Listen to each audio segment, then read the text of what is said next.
அனைவருக்கும் ஆண்டவராகிய இயேசு கிறிஸ்து நாமத்தில் உங்களுக்கு வாழ்த்துதல் தெரிவித்துக் கொள்கிறேன். நான் இங்கே சேலம் வந்த எனக்கு கொஞ்சம் தமிழ் அவ்வளோ ஃப்ளூயன்சி இல்லை, இருந்தாலும் நான் மிக்ஸ்டு தமிழ் அண்ட் இங்கிலீஷில் கொஞ்சம் மிக்ஸ் பண்ணி பேச விரும்புகிறேன். இங்கே வந்தது இது என்னுடைய 3வது மெசேஜ். நான் நினைச்சு பார்க்கல, இருந்தாலும் ஆண்டவர் என்னை கிருபையாக பயன்படுத்துகிறார். அதற்காக நான் ஆண்டவரை நன்றியுள்ள இருதயத்துடன் ஸ்தோத்திரிக்கிறேன். இன்னைக்கு நம்ம ஒரு வசனத்தை படித்து அதன் நம்ம கடந்து செல்வோம். லூக்கா 19:42 வாசிங்க. 42, 43, 44.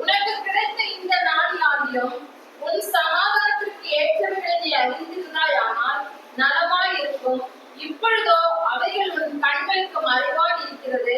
உன்னை சந்திக்கும் காலத்தை நீ அறியாமல் போனபடியால் உன் சத்துருக்கள் உன்னை சூழ மதில் போட்டு உன்னை வளைத்துக் கொண்டு எப்பக்கத்திலும் உன்னை நெருக்கி உன்னையும் உன்னிலுள்ள உன் பிள்ளைகளையும் தரையாக்கி போட்டு உன்னிடத்தில் ஒரு கண்ணின் மேல் ஒரு கண் இராதபடிக்கு செய்யும் நாட்கள் உனக்கு வரும் என்றார்.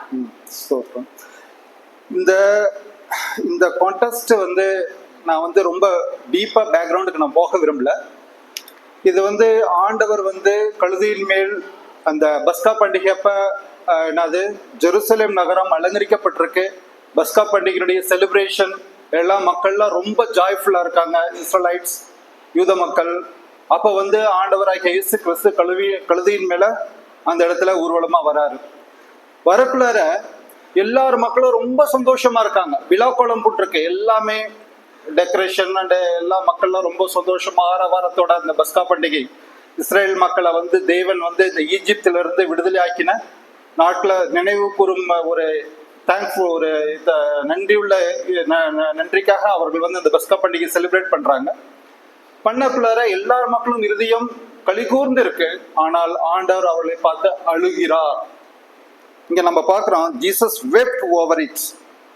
அந்த city, he saw the city and wept over it. ஆண்டவரை கசையடி அடித்தார்கள் இல்லையா? அவர் சிலுவையை சுமந்து கொண்டு போனார். அப்ப கூட ஆண்டவர் அழுகல. ஆனால் ஆண்டவர் இங்க அழுறார். யாரை பார்த்து அழுறாரு? ஜெருசலேம் நகரை பார்த்து அழுகிறார். எதற்காக அழுறாரு? இந்த word, it is a very key word. If you had known, even you, especially in this your day, இந்த நாள், கர்த்தர் கொடுத்த இந்த நாள், நம்ம நேற்று மறைந்து போனது, நாளைக்கு ஒன்னும் வரல. ஆண்டவர் கிஃப்ட் இந்த நாளை கொடுத்திருக்காரு. எத்தனையோ பேர் இந்த நாட்களை காணவில்லை. எத்தனையோ ஐஸ்வர்யவான்கள், எத்தனையோ பெரிய பெரிய பதவியில் இருக்கிறவங்களாம் இந்த நாட்களை காணவில்லை. கடவுள் இந்த நாள் நம்மளுக்கு ஆண்டவர் கொடுத்த ஒரு ஸ்பெஷல் கிஃப்ட். இந்த நாள் ஆண்டவர் உங்களிடத்தில் பேசுகின்றார். In this your day, the things that make your peace, but now they are hidden from your eyes. Especially in this your day, the things that make for your peace, but now they are hidden from your eyes. உங்கள் சமாதானத்திற்கு ஏற்றவைகளை நீங்கள் அறிந்திருந்தாயானால் நலமாயிருக்கும். ஆனால் அவைகள் உன் கண்களுக்கு மறைவாயிருக்கிறது. சில டைம்ல மீனை பிடிப்பாங்க, பார்த்துருக்கீங்களா? மீனை ஒரு புழு போட்டு பிடிப்பாங்க. அந்த மீனுக்கு தெரியாது நம்ம நம்மளை மாட்டிக்குவோம், நம்ம சாக போறது தெரியாது. ஆனா அந்த இடத்துல ஹிடன், மறைக்கப்பட்டது. அது புழு போட்டோன்னா அந்த புழு ஆசையா வரும், சாப்பிட்றோம். ஆனா அதுக்கு தெரியாது தன்னுடைய ஜீவன் போக போகுதுன்னு. ஆனால் பிடிச்சதை இது பண்ணிடுவாங்க. அதுபோல நம்முடைய வாழ்க்கையில நம்மளுக்கு சமாதானத்திற்கு ஏற்றவைகள் நம் கண்களுக்கு மறைவாயிருக்கிறது. அதான் ஆண்டவர் இந்த நாளை உங்களுக்கு கிருபையாக கொடுத்திருக்கிறார். உங்களுடைய சமாதானத்திற்கு ஏற்றவைகளை நீ அறிந்தாயால் நலமா இருக்கும் என்று. இது யாரை பார்த்து சொல்றாரு? யூத மக்களை பார்த்து சொல்றாரு, இஸ்ரேலைட்ஸை பார்த்து சொல்றாரு. ஏன்னா அவர்கள் என்ன பண்ணாங்கன்னாக்க, ஆண்டவராகிய இயேசு கிறிஸ்துவை விசுவாசிக்கவில்லை. அவர்கள் ரிஜெக்ட் பண்ணினார்கள். அவர்கள் ரிஜெக்ட் பண்ணதுனால அதை பார்த்து அழுறாரு.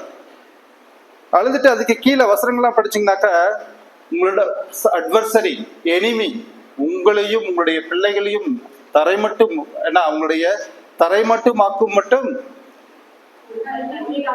கல்லின் மேல் வாசிங்க. உன் பிள்ளைகளையோ தலையாக்கி போட்டு உன்னிடத்தில் ஒரு கண் இல்லை, ஒரு கண் இடாதபடி செய்யும் நாட்கள் உனக்கு வரும் என்றார். நம்மளுக்கு அழிவுகள் வரும், நாசங்கள் வரும், நஷ்டங்கள் வரும். நம்மளுடைய சமாதானத்திற்கு ஏற்றவர்களை அறியாதிருந்தால். இங்க வந்து ஏன் ஆண்டவராக இயேசு கிறிஸ்து அல்றாரு? ஏன் சமாதானம் நம்மளுக்கு தேவையானது? என்ன சமாதானம் அப்படின்னாக்க, இயேசு கிறிஸ்து முதல்ல ஏன் இந்த இடத்துக்கு வந்தார், இந்த இதுக்கு வந்தாரு? அவர் வந்தது என்னன்னாக்கா பாவிகளை ரட்சிக்க. மத்தேயு 1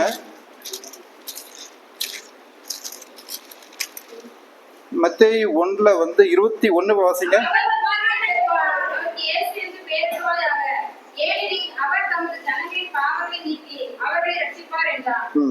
அவர் அவருடைய ஜனங்களின் பாவங்களை நீக்கி அவரை ரட்சிப்பார்.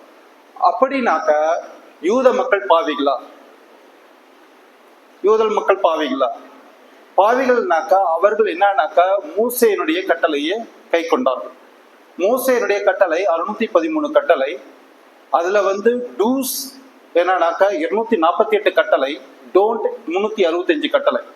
அதுல வந்து 613 கட்டளையில 613 கட்டளையும் கை கொண்டால் மாத்திரமே நீதிமான். அப்படின்னாக்கா 612 கட்டளையை கை கொண்டு ஒரு கட்டளையை நீ கை கொள்ளவில்லை என்றால் நீ பாவி. அதனாலதான் ஒருவரும் மோசையினுடைய கட்டளையை கை கொண்டு ஒருவரும் நீதிமானாக்கப்படவில்லை. எல்லோரும் பாவிகள். அப்ப எல்லோரும் பாவிகள். நம்ம வந்து பாவத்திலிருந்து விடுதலை ஆகணும், தேவனுடன் ஒப்புரவாகணும். அப்படின்னாக்க நம்மளுக்கு ஒரு ரட்சகர் தேவை. அதனாலதான் தேவன் பூமிக்கு வந்து ரட்சகராக நம்மளிடம் வந்தார். இங்க நம்ம எபேசியன்ஸ் சாப்டர் இன்னைக்கு வாசிச்சோமே,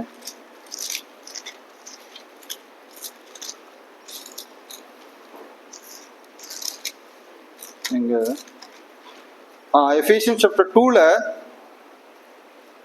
இருந்து வாசிங்க.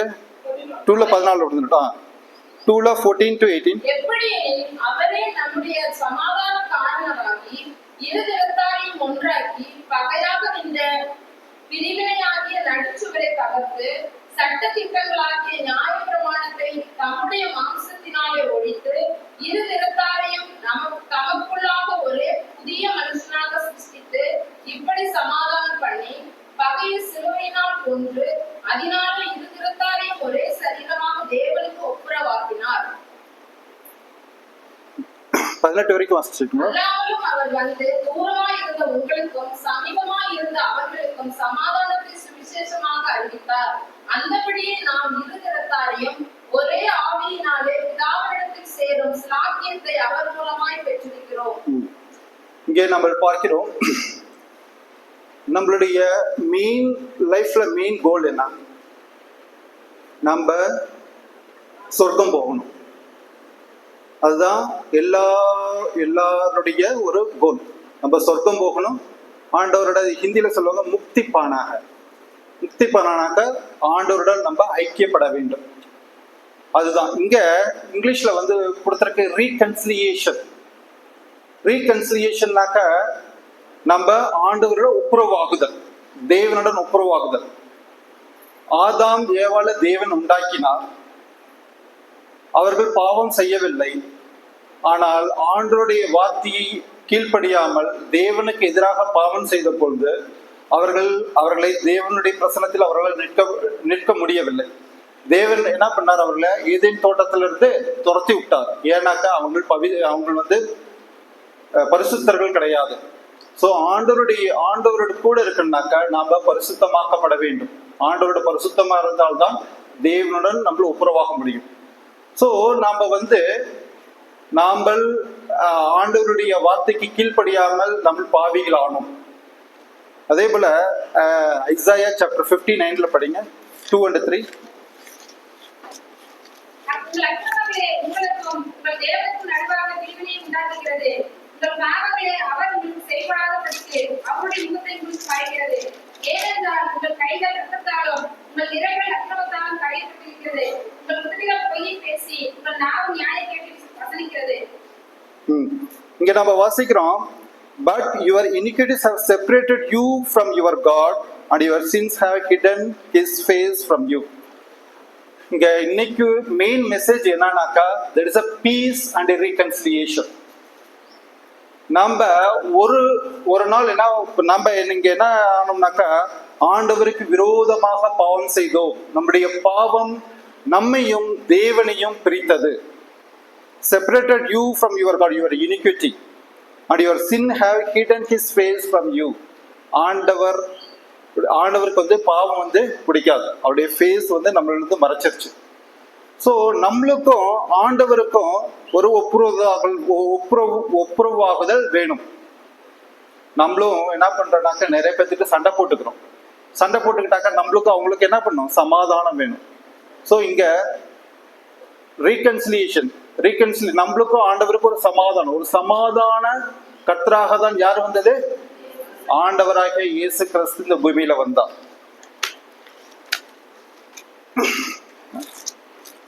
அவர் வந்து ரோமன் சாப்டர் 2ல இருந்து வாசிங்க. ரோமன் சாப்டர் 2 தானே? இல்ல ஒரு நிமிஷம்.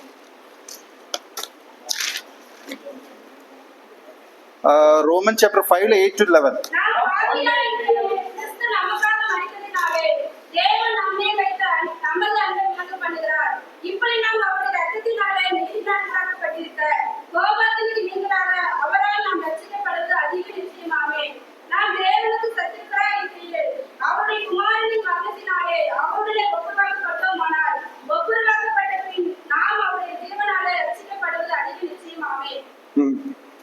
இங்கே நம்ம வாசிக்கிறோம், God demonstrated his own love toward us in while we were still sinners Christ died for us.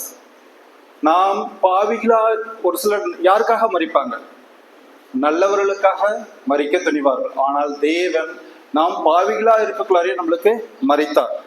மரித்து எதற்காக மரித்தார்? நாம தேவனோட முக்திப்பானாக. அது ஹிந்தில முக்தினா எல்லாத்துக்கும் தெரியும் இல்லையா? முக்தினா தெரியாதா? இல்ல சொர்க்கம், அது ஒன்னஸ் டு காட். ஆண்டவரோட நம்ம ஐக்கியப்படுதல், ஆண்டவரா ஒன்னா நம்ம இதாயிடுறது. அதுதான் நம்மளுடைய லைஃப்ல எல்லாருடைய கோலுமே அதுதான். நம்ம பரலோக ராஜ்யத்தில் நம்ம தேவனை போல ஆகி விடுவோம். நம்ம மனுஷனா இருக்க மாட்டோம், தேவனை போல நம்ம ஆகி விடுவோம். அதுதான் நம்ம சொர்க்கம் போறதுடைய மெயின் ரீசனே அதுதான். இங்க ரீகன்சிலியேஷன்னாக்க நமக்கும் ஆண்டவருக்கும் இருக்கிற அந்த செப்பரேட்டிங் வால் உடைக்கப்பட்டு நாம தேவனுடன் ஒப்புரவாகுவோம். It is a peace. நம்ம எப்படி இருந்தோம்? ஆண்டவருக்கு விரோதியா இருந்தோம். அந்த விரோதத்துவத்தை உடைத்து ஆண்டவருடன் ஒப்புரவாக்கினார். அதை எப்படி நம்ம விரோதமா இருந்தனாக்க, நம்ம மோசஸுடைய லாக்ல ஃபாலோ பண்ண முடியல, நம்ம பாவிகளானோம். ஆனால் ஆண்டவர் என்ன கொடுத்தாரு? நம்ம எப்படி ஆண்டவரை விசுவாசித்தால் போதும். ஆண்டவரை விசுவாசிக்கணும். அவருடைய கிரேஸ், அவருடைய கிருமியினால் நாம, அதாவது என்னன்னாக்க the right sanctification by Holy Spirit, justification by faith. நீதி Tamil uncle, justification by faith, விசுவாசத்தினால் நீதிமானாக்கப்படுகின்றான். sanctification by Holy Spirit, பரிசுத்த sanctification, ஹோலி ஸ்பிரிட்டினால நம்ம என்ன பண்றோம்? பரிசுத்தமாக்கப்படுகின்றோம். இதுதான் நம்மளுக்கும் ஆண்டவருக்கும் உள்ள ஒரு ஒப்புரவாகுதல். இத நம்ம என்னுடைய மகள்கிட்ட நான் கேட்டேன், இன்னைக்கு நான் என்ன மெசேஜ் நான் கொடுக்க போறேன். என் மகள் சொன்னா, it is a communion with God. Communion and reconciliation ரெண்டுமே ஒரே வார்த்தை தான். இதை நம்ம வாசிப்போம். ஜான் சாப்டர் 14ல 23 to 27.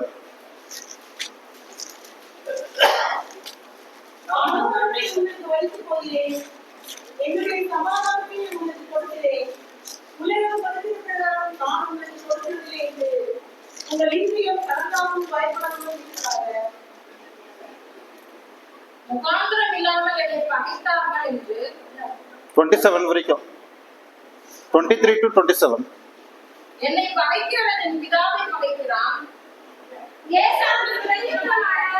ஒருவன் எனக்கு அன்பாய் இருந்தால் அவன் என் வசனத்தை கைக்கொள்வான். அவனில் என் பிதா அன்பாய் இருப்பார். நாங்கள் அவனுக்கு வந்து அவனோட வாசம் பண்ணுவோம். என்னில் அன்பாய் இல்லாதவன் என் வசனங்களை கைக்கொள்ள மாட்டான். நீங்கள் கேட்கிற வசனம் என்னுடையதா இல்லாமல் என்னை அனுப்பின பிதாவுடையதா இருக்கிறது. நான் உங்களுடனே தங்கியிருக்கிறேன். இவைகளை உங்களுக்கு சொன்னேன்.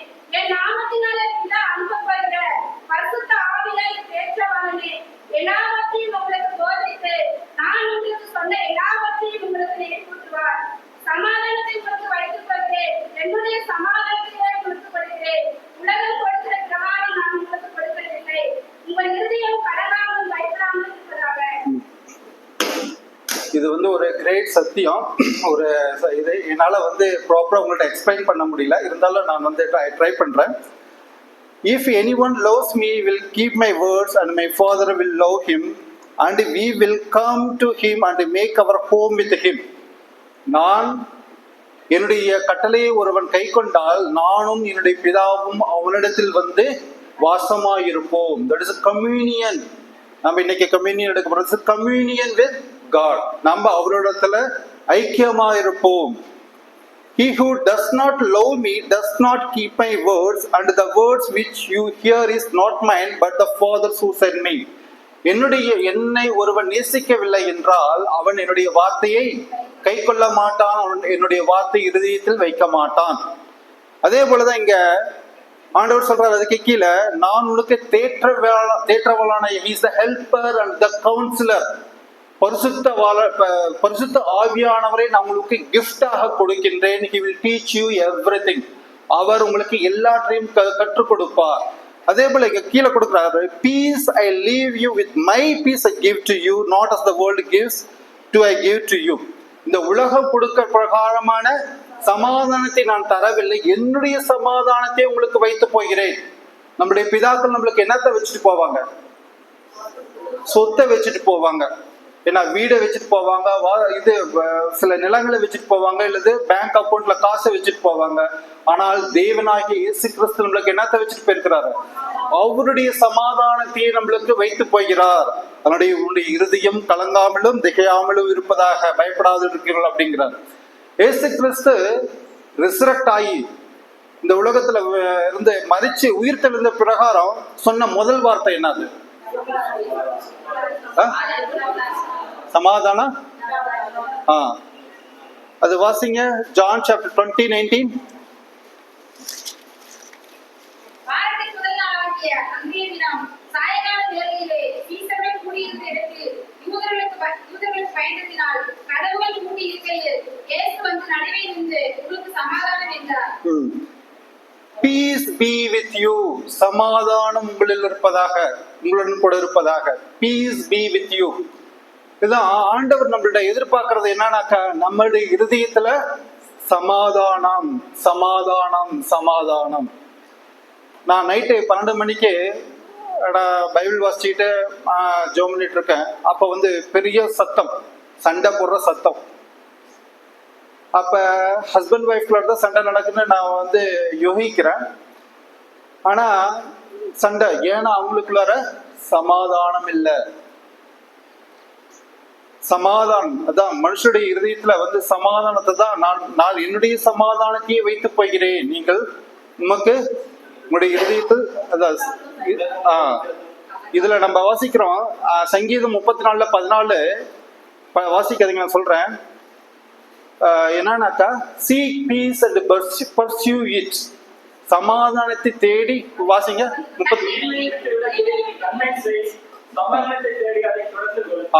Depart from evil and do good, seek peace and pursue it. நம்ம எதை நாடி தேடி நம்ம பிடித்து கொள்ள வேண்டும்? சமாதானத்தை. நம்ம எந்த இடத்துல நம்மளுக்கு சமாதானம் உண்டோ seek peace and pursue it, அதை நாடி நம்ம பெற்றுக்கொள்ள வேண்டும். அதுக்கு முன்னாடி என்னது? டிபார்ட் ஃப்ரம் ஈவில், தீமையை விட்டு விலகணும். டூ குட், நன்மை செய்யணும். தீமையை விட்டு விலகணும், நன்மை செய்யணும். நம்ம சமாதானத்தை நாடி தேடி அதை பெற்றுக்கொள்ள வேண்டும். அதே போல சங்கீதக்காரன் 119:165 என்ன சொல்லுதுனாக்கா, கிரேட் பீஸ் மிகுந்த சமாதானம். எப்படி நம்ம மிகுந்த சமாதானம் வரும்? Those who ஆண்டோடைய சத்தியத்தை நம்ம நேசிக்கக்குள்ளார அவங்களுக்கு மிகுந்த சமாதானம் உண்டா. ஆனால் அவர்களுக்கு இடரல் இல்லை. They're not stumble anymore.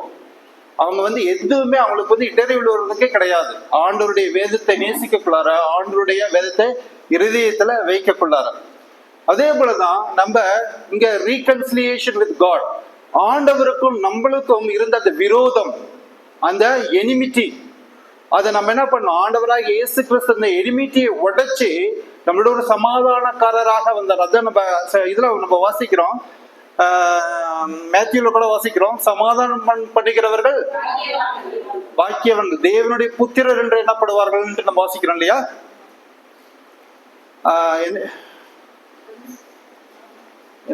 என்ன வசனம் வந்து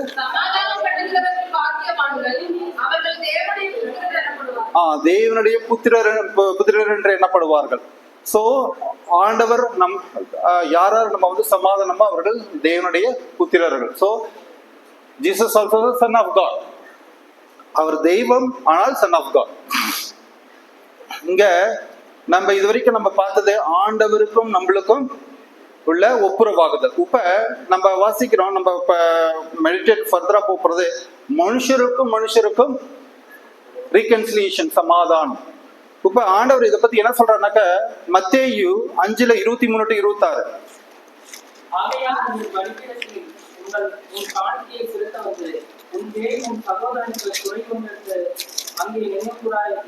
அங்கேதானே பலிபீடத்தின் உன் காணிக்கையை வைத்திட்டு போய் உன் சகோதரனுடைய ஒப்புரவாகி பின்பு வந்து உன் காணிக்கையை செலுத்து. எதிராளி உன்னை நியாயாதிபதி இடத்தில் ஒப்புப்படாமலோ, நியாயாதிபதி உன்னை சேவகத்தில் ஒப்புப்படாமலோ, நீ சிறைச்சாலையில் வைக்கப்படாமல் இருக்கப்படுவாயாக. நீ உன் எதிராளியோடு வழியில் இருக்கும் போதே சீக்கிரமாய் அவனுடைய நல்மனம் கொண்டு. இங்க நம்ம பாக்குறோம், ஒண்ணு வந்து பிரதர் அண்ட் இன்னொன்னு வந்து எதிரி. நம்ம பிரதரோடையும் அதிகமா சண்டை வருது, நம்ம பிரதர்ஸோட சண்டை வரும். அதே போல நம்ம எதிரியோடையும் அதிகமா சண்டை வரும். இங்க நம்ம வாசிக்கிறோம், உனக்கும் உன்னுடைய சகோதரனுக்கும் என்னது டிஸ்அக்ரிமெண்ட் இருந்துச்சுனாக்கா நீ என்ன பண்ணுனாக்கா, உன்னுடைய போய் காணிக்கை வச்சுட்டு காணிக்கப்படாத போய் அவனோட சமாதானம் ஆயிட்டு வந்து உன்னுடைய காணிக்கையை செலுத்துங்கிறார். அதே போல இங்க எதிரிக்கு உனக்கு டிஸ்அக்ரிமெண்ட் இருந்துச்சுனாக்கா நீ போய் அவனோட அக்ரிமெண்ட் ஆயிட்டு உன்னுடைய வந்து இல்லாட்டினா என்ன பண்ணுவாங்க, அவன் உன்னை நியாயாதிபதியினிடத்தில் ஒப்பு கொடுப்பான். No means get out from the till உன்னுடைய லாஸ்ட் பென்னி பே பண்ற வரைக்கும் உன்னை என்ன பண்ணுவாங்க, உன்னை வந்து த்ரோன் இன்டு த பிரிசன், ஜெயில தூக்கி போட்டுருவாங்கன்ட்டு நம்ம வேதத்துல வாசிக்கின்றோம். இங்க தேவனும் என்னது விருப்பப்படுறாரு, நாம ஒருத்தரோட ஒருத்தர் சமாதானமாக இருக்க வேண்டும் என்று. ஆனா பிராக்டிக்கலா நம்முடைய லைஃப்ல வந்து நம்ம மாமிஷத்துல இருக்கோம், நிறைய டைம்ல நம்ம வந்து என்ன பண்றோம், ஒருத்தரோட ஒருத்தர் சமாதானமாக இருக்க முடிவதில்லை. ஆனா அதுக்கு சில எக்ஸாம்பிள் நான் சொல்றேன். ரோமன் சாப்டர், ஒரு நிமிஷம்,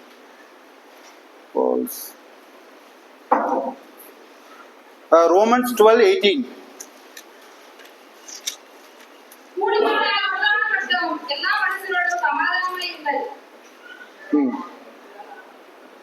If it is possible, as much as depends on you, live peacefully with all men. நம்ம எல்லா மனிதரோடும் நம்மளால சமாதானமாக இருக்க முடிவதில்லை. ஆனா இங்க வேதத்துல என்ன சொல்றாங்க, if it is possible, கூடுமான வரையில், if it is possible, அவங்களோட சமாதானம் இருக்க முடிந்தால், if it is possible, as much as depends on you, உங்களை பொறுத்து எல்லாரிடமும் சமாதானமா இருங்கள். சமாதானமா இருப்பதுதான் நம்மளோட வாழ்க்கையிலையும் ஒரு சந்தோஷம். சில இதுக்கு வந்து நான் உங்களுக்கு வந்து ஒரு சில இல்லுஸ்ட்ரேஷன்ஸ் எக்ஸாம்பிள் நான் உங்களுக்கு சொல்றேன். நான் வந்து ரொம்ப டீப்பா போகல, இருந்தாலும் ஷார்ட்டா நான் சொல்றேன். டேவிட் அண்ட் சாலமோன் எடுங்க. இதுல 1 சாமுவேல் 5:3-4 வாசிங்க. சரி, 1 ராஜாக்கள்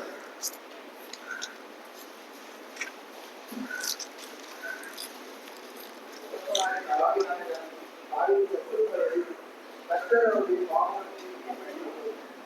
தம்மை சுத்தம் செய்த இனத்தினாலே அவர்கள் தம்மை தேவனாய் கற்பனை நாமத்திலே ஆலயத்தை கட்ட அவருக்கு கூடாது என்று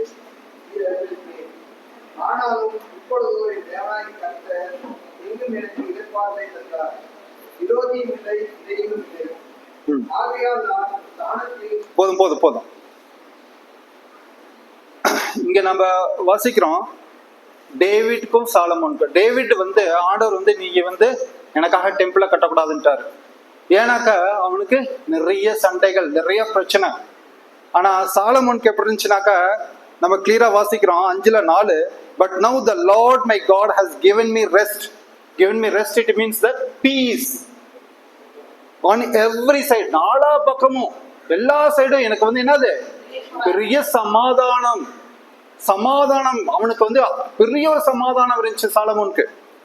there is neither adversary nor evil occurrence. அவனுக்கு ஒரு விரோதியும் கிடையாது. என்னது ஒரு கெட்ட அக்கரண்ட், ஒரு கெட்ட நடத்தைகளோ அவனை சுற்றி கிடையாது. அவனுக்கு மிகுந்த சமாதானம் அவனை சுற்றி இருந்தது. தேவன் சாலமோனை அனுமதித்தார், நீ ஒரு டெம்பிளை கட்டலாம், எனக்காக ஒரு டெம்பிளை கட்டலான்ட்டு சாலமோனை தேவன் அனுமதித்தார். ஆனால் சவுல் ராஜாவை அனுமதிக்கவில்லை. சவுல் ராஜா ஏன் அனுமதிக்கல? ஏன்னா அவன் வந்து மனுஷோட சமாதானம் இருக்க முடிந்ததா? சில எக்ஸாம்பிள்ஸ் அவனுக்கு சொல்ல விரும்புறேன். சவுல் ராஜாவே ஆண்டவர் தெரிந்து கொண்டார். டேவிடே ஆண்டவர் தெரிந்து கொண்டார். தெரிந்து கொண்டு என்ன பண்ணாரு? சாமுவேல் மூலியமாக அபிஷேகம் பண்ணினார். அப்ப யாரு? கோலியாத். இது சிம்பிள் ஸ்டோரி. டேவிட்டுக்கும் கோலியாத்துக்கும் சண்டை நடந்துச்சு. சண்டை நடந்தப்ப அங்கிருந்த மக்கள்ல என்ன பாட்டு பாடினார்கள்? சவுல் கொண்டது 1000, தாவீது கொண்டது 10,000 பாட்டு பாடினார்கள். இங்க சவுல் வந்து ஒரு விரோதமும் செய்யவில்லை. சரி, டேவிட் வந்து ஒரு விரோதமும் செய்யவில்லை.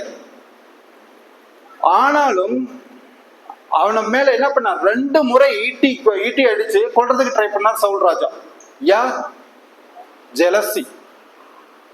என்னது? ஜெலசி, பொறாமை. ஒரு பாவமும் செய்யல, நன்மைதான் செஞ்சாரு. தாவீது ராஜா நன்மைதான் செஞ்சாரு சவுலுக்கு, எல்லாமே இருந்தாரு. ஆனாலும் 2 முறை கொல்றதுக்கு ட்ரை பண்றாரு ஈட்டி அடிச்சு. அப்புறமேட்டுக்கு என்ன பண்ணாரு? தன்னுடைய பொண்ணு கொடுக்கறதுக்கு பிலிஸ்தீனுடைய நுனித்தோலை கொண்டு வர சொன்னார். ஏன்னா அதுலயே டெத் ஆயிடுவான் அப்படின்னுட்டு.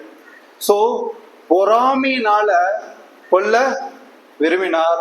அந்த இடத்துல அவங்களுக்கு தாவீது ஏதாவது தப்பு பண்ணாரா? எந்த தப்பும் பண்ணல.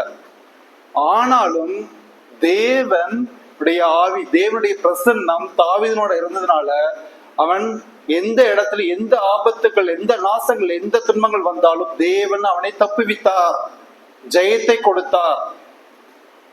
அதே போல தேவன் வந்து தாவீது வந்து தன்னுடைய தவறை ஏற்றுக்கொண்டான். எல்லா இடத்துலயுமே நான் எந்த தப்பு செஞ்சலாம், ஆண்டவரே நான் தவறு செய்தேன் அப்படி என்று. அதனாலதான் தன்னுடைய இருதயத்திற்கு ஏற்ற மகன் என்று ஆண்டவராக தேவனே சாட்சி கொடுத்தான். ஆனா இங்க நாம அவருடைய மகன் சாலமோனுக்கு ஆண்டவர் வந்து என்னது? பூரண சமாதானத்தை கொடுத்தார். பூரண சமாதானத்தை கொடுத்து என்ன பண்ண? தன்னுடைய டெம்பிளையும் கட்ட சொன்னார். ஆனால் அவன் என்ன பண்ணானாக்க, அவனுக்கு அவன் செஞ்சது என்ன? அவன் தேவனுடைய ஆலயத்தையும் கட்டினான். ஆனா அதை விட தன்னுடைய சொந்த வீட்டை கட்டுவதற்கு அதிக டைம் எடுத்துக்கொண்டான். இன்னும் நம்ம வேதத்தில் வாசிக்கின்றோம். 1 ராஜாக்கள் 11 எடுத்துக்கோங்க.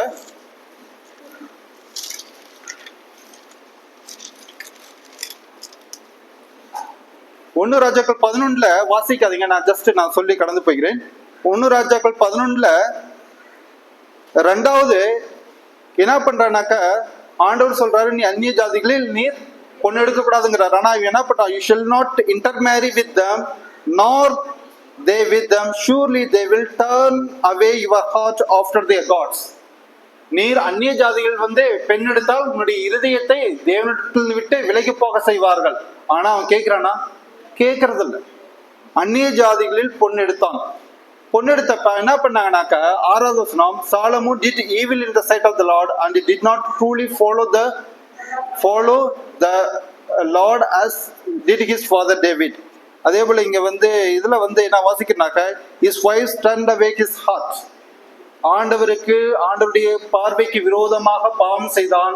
அவனுடைய மனைவி தன்னுடைய இருதயத்தை தேவனிடத்திலிருந்து விலகி போக பண்ணினால் அதுக்கு பின்னாடி என்ன பண்ணானாக்கா அவன் ஆல்டர்ஸ், அந்நிய தேவதைகளுக்கு ஆல்டர்ஸை கட்டினான். ஆல்டர்ஸை கட்டி அதை தொழுது கொண்டான் என்று நம்ம வாசிக்கின்றோம். அப்ப ஆண்டவர் செய்யறாரு.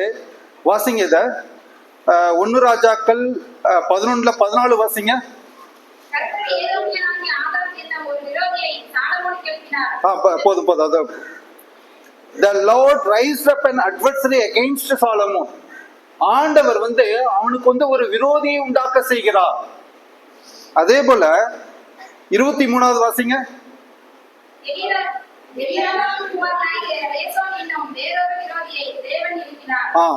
வேறொரு விரோதியை சாலமோன் ராஜாவுக்காக தேவன் எழுப்புகிறார். அதே போல 26 வாசிங்க.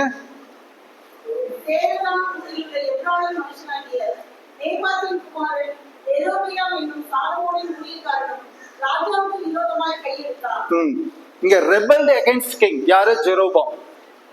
சோ இங்க இதெல்லாம் நடக்கிறது எதனால? தேவனுக்கு பிரியமில்லாமல், தேவனுக்கு விரோதமாக பாவம் செய்தபடியால் என்னது ஆண்டவர் அவனோட is not well pleased with Solomon. ஆண்டவர் பிரியமாக இருக்கவில்லை சாலமோனிடத்தில். என்ன பண்ணாரு? விரோதிகளை உண்டாக்கினார். அவனுக்கு சமாதானத்தை அவனிடத்திலிருந்து நீக்கி போட்டார். ரிபல்ட். அவனுடைய சர்வன்ட்டும் ஜெரோபாம் என்ன பண்ணார்? ரிபல்ட். பேச்ச கேட்கல, ரிபல்ட். ஆனா அதனால என்னன்னாக்க இங்க 30 வாசிங்க. 30, 31, 32.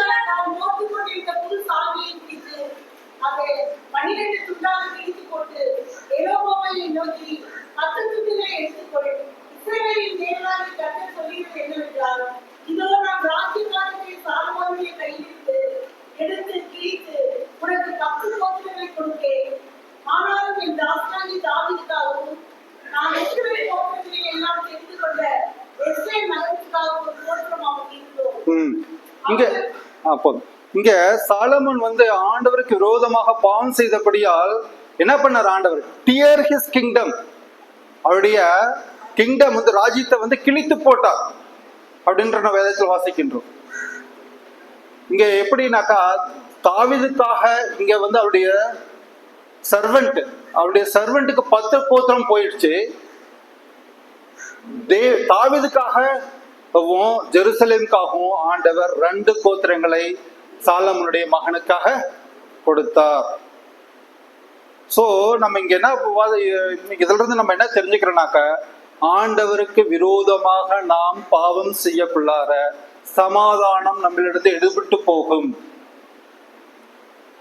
தாவீது ராஜா மேல ஆண்டவர் வந்து வெல் பிளீஸா இருந்தாரு. ஆனா சாலமோன் மேல என்ன பண்ணார்? அவருடைய ராஜ்யத்தை கிழித்து போட்டார் என்று நம்ம வேதத்தில் வாசிக்கின்றோம். சோ நம்ம ஆண்டவருக்கு பிரியமாக ஜீவிக்க வேண்டும். இதுல நான் 1-2 வசனங்களை சொல்லி என்னுடைய இதை நான் முடிக்க விரும்புகிறேன். சில நேரங்கள்ல நம்மளுக்கும் மனுஷனுக்கும் சமாதானம் கெட்டு போயிடும். சமாதானம் கெட்டு போறது என்னன்னாக்கா ஒன் ஆஃப் த ரீசன்ஸ் நான் சொல்றேன். ப்ரைடு. மற்றவங்களை வந்து லுக்கிங் டவுன், அவங்கள வந்து நம்மளோட கீழ்த்தரமா பார்க்கறது. கீழ்த்தரமா பார்க்கலார நம்ம அவங்கள ஈக்குவலா ட்ரீட் பண்ண மாட்டோம், அவங்கள நம்ம நேசிக்க மாட்டோம். அப்ப நம்மளுக்கும் மனுஷனுக்கும் சமாதானம் போயிடும். 2வது டிசோபீடியன்ட். ஒய்ஃப் வந்து என்ன பண்ணுவாங்க? ஹஸ்பண்டுக்கு கீழ்ப்படிய மாட்டாங்க, பிள்ளைகள் ஹஸ்பண்டுக்கு கீழ்ப்படிய மாட்டாங்க, சர்வெண்ட் கீழ்ப்படிய மாட்டாங்க. இதனால சண்டைகளும் சச்சரவுகளும் வரும். அங்க சமாதான கேடு வர சான்சஸ் இருக்கு. அதுக்கு அடுத்தது love of money. Love of money is the root of all evil. நம்ம அந்த கிரீடி அந்த கவச்சியஸ்னஸ், நம்மளுக்கு தேவையில்லாத, நம்மளுக்கு ஆண்டவர் நம்மளுடைய தேவைகளை சந்திக்கிறார். ஆனா கிரீடினஸ், பொருளின் ஆசை, கவச்சியஸ்னஸ், மற்றவருடைய சொத்துக்களை அபகரிக்கலாம் என்று நினைப்பது, இந்த கவச்சியஸ்னஸ், இந்த greedy and covetousness, love of the money, root of all evil. இதனாலேயும் நம்மளுக்கு என்ன பண்ணுது? சமாதான கேடு நம்மளுக்கு உண்டாகுது. அதே போல சில டைம்ல நம்மளுக்கு சிக்னஸ், அதனாலயும் நம்மளுக்கு we lost. ஆனாக்கா நம்மளுக்கு ஆண்டவருக்குள்ள நம்பிக்கையை வந்து நம்ம ஸ்திரமா வச்சிருக்கணும். இந்த காரியங்கள்லாம் நம்மளுடைய சமாதானத்திற்கு ஒரு இடையூறுலா இருப்பது. அதனால நம்ம என்ன பண்ணணும்? Be humble, be obedience, be content. நம்ம வந்து இருக்க வேண்டும். இங்க நான் ஒரு வசனத்தை நான் படித்து நான் முடிக்க விரும்புகிறேன். என்னன்னாக்கா 2 கொரிந்தியர் 12:7-10.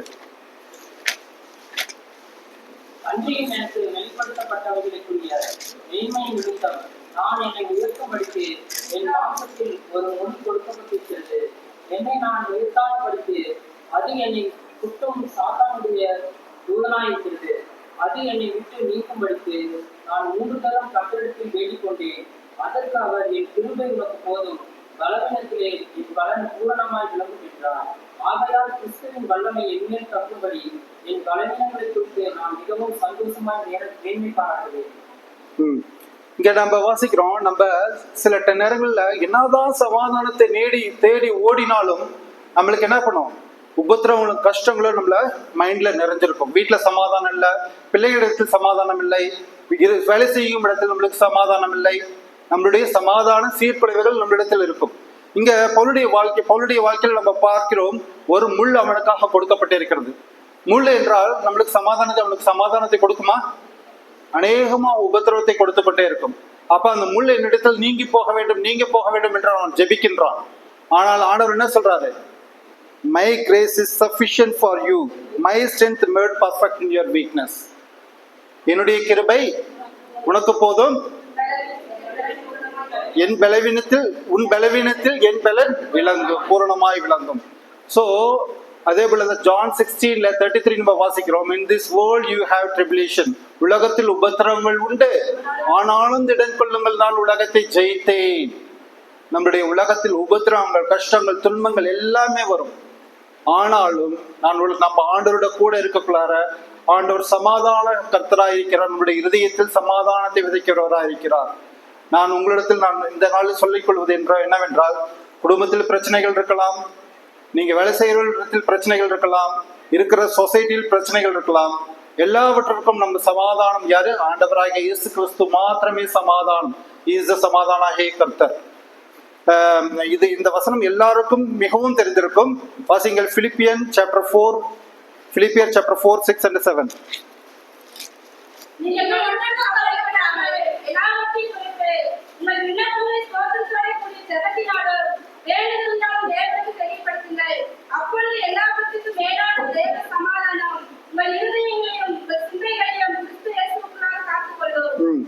இங்க நம்ம இதை கிளியரா வாசிக்கிறோம், B anxious for nothing.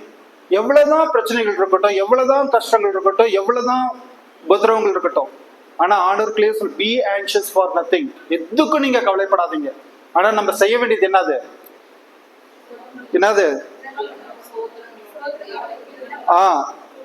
By prayer and supplication with thanksgiving let your request made known to God. சின்ன குழந்தைங்க என்ன பண்ணும்? ஏதாவது கஷ்டம் துன்பம் வந்துருச்சுன்னா யார்கிட்ட ஓடி வந்து சொல்லும்? அப்பாட்ட வந்து சொல்லும். ஏன்னாக்கா அப்பாட்ட சொல்யூஷன் இருக்கு, அப்பா எல்லாம் பார்த்து கொள்வான் அப்படின்ட்டு பிள்ளைகள் வந்து தன்னுடைய தந்தை இடத்தில் சொல்ல வேண்டும். ஏன்னா பிள்ளைகளுக்கு ஒன்றும் தெரியாது, என்ன பண்றது, பிரச்சனை எப்படி ஹேண்டில் பண்றதுன்னு தெரியாது. ஸோ நம்ம கிளியரா இந்த பிரச்சனைகள் டைம்ல நம்ம என்ன பண்ணுனாக்கா, let your request made known to God. ஆண்டவரிடத்தில் தெரியப்படுத்துங்கள். அப்பொழுது ஆண்டவரிடத்தில் நீங்கள் தெரியப்படுத்தக்குள்ளார என்ன ஆகும்னாக்கா, the peace of God with surpass exceedingly all understanding will guard your heart and mind through Christ. உங்களுடைய இருதயத்தில் தேவன் சமாதானத்தை உண்டாக்குகிற வல்லவராயிருக்கிறார். சமாதானம் என்றால் உங்களுடைய பிரச்சனைகளை அப்படியே கூட இருக்கலாம், ஆனால் அந்த பிரச்சனைகளை தேவன் உங்களுக்கு நன்மைக்கு ஏதுவாக மாற்றி கொடுப்பார். சில டைம்ல நம்மளுக்கு புரியாது ஏன் இந்த பிரச்சனைன்ட்டு, அந்த பிரச்சனை நம்மளுக்கு நன்மைக்கு ஏதுவாக நம்மளுக்கு வரலாம். அதனால நம்ம என்ன பண்ணணும்னாக்கா, தேவனை நிலைத்திருக்க வேண்டும். அதான் great peace those who love your law. அந்த வசனத்தை வாசிச்சு நம்ம முடிப்போம். சங்கீதம் 119 165.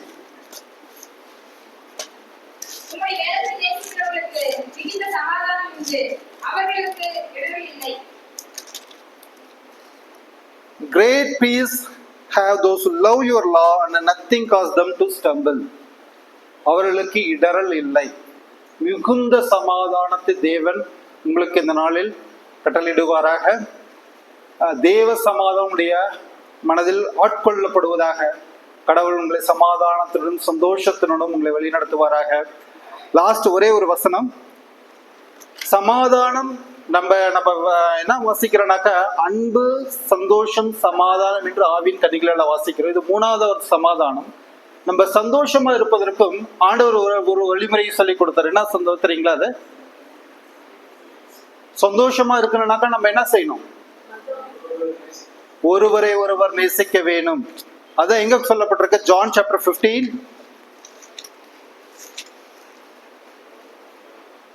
10 to 12 படிங்க. இல்ல 9 இருந்து. பிதா எனக்கு அன்பா இருக்கிறது போல நானும் உங்களில் அன்பா இருக்கிறேன். என்னுடைய அன்பிலே நிலைத்திருங்கள். நான் என் பிதாவின் கற்பனைகளை கைக்கொண்டு அவருடைய அன்பிலே நிலைத்திருக்கிறது போல நீங்களும் என் கற்பனைகளை கைக்கொண்டிருந்தால் என்னுடைய அன்பிலே நிலைத்திருப்பீர்கள். என்னுடைய சந்தோஷம் உங்களில் நிலைப்பட்டிருக்கும்படிக்கு உங்கள் சந்தோஷம் நிறைவாயிருக்கும்படிக்கும் இவைகளை உங்களுக்கு சொன்னேன். இங்க நம்ம வாசிக்கிறோம் என்னது? தேவன் நம்ம மேல அன்பா இருந்த ஒரே பேரான தேவகுமாரன் நம்மளுக்காக கொடுத்தார். அதுபோல நாமளும் ஒருத்தர் அன்பா இருக்க வேண்டும். நம்ம ஒருத்தர் அன்பா இருக்கக்குள்ளார நம்மளுக்குள்ளார சந்தோஷம் நிரம்பி இருக்கும். அன்பா இருக்க வேண்டும், சந்தோஷமா இருக்க வேண்டும், சமாதானமா இருக்க வேண்டும். இதுதான் தேவன் விருப்பப்படுறது நம்மளிடத்துல. தேவனுடைய பிள்ளைகளுக்கு என்னது? நம்மளை உபத்திரவப்படுத்துறதுக்காக நம்ம ஜெபம் பண்ண வேண்டும். நம்மளுடைய எதிரிகளை நேசியுங்கள் என்கிறார். இதுதான் தேவன் நம்மளிடத்தில் எதிர்பார்க்கின்றது. கடவுள் உங்களை சந்தோஷத்தோடும் சமாதானத்தினாலும் உங்களை ஆசீர்வதிப்பார். God bless you all. Thank you.